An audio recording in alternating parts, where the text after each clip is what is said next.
Barbara foundation त पहिलेदेखि जोडियो थियो।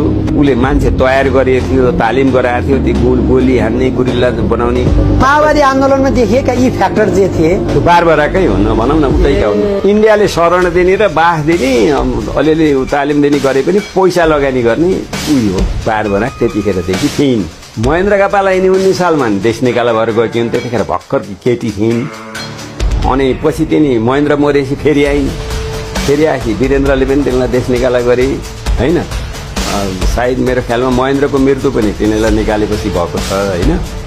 वीरेन्द्रको मृत्युमा पनि तिनीहरूको डिजाइन भइरहेको। ठ्याक्कै 64 सालमा प्रधानमन्त्री प्रचण्ड भएपछि नेपालको नागरिकता पाइछन्। खोज्नु होला पत्रकारहरूले। बारबरा भन्ने तिनै हुन् र तिनको सुरुदेखि पञ्चायत लागू नहुँदैदेखि तिनको चाहिँ यहाँ लगानी छ। 7 सालदेखि 17 सालसम्मको चाहिँ त्यो जुन अस्थिरता पनि त्यही टोलीले ल्याएको हो। यहाँ अहिलेको आन्दोलन चाहिँ फरक प्रकृतिले भयो। पश्चिमा राष्ट्रले यो पूर्वी दक्षिण एसियामा चाहिँ सुरु गरे, जस्तै इरानतिर गर्ने, मलेसियातिर गर्ने होइन, तपाईँको बङ्गलादेशमा गर्ने, श्रीलङ्का गर्ने, नेपाल गर्ने। अब इन्डियाको पालो छ। इन्डियाबाट यो असफल हुन्छ। यो आज भीम रावलको र झलनाथको घर किन झलो तपाईँले बुझ्नुभएको छ, अड्कल गर्नुभएको छ। नम्बर 1 एमसीसी विरोधी यिनीहरू दुईजना डे 1 देखि।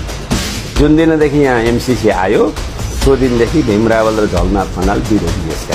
भीम रावल देशभक्त भनेर उनले पटक पटक भनेका छन्। तिनको किन जलाइयो?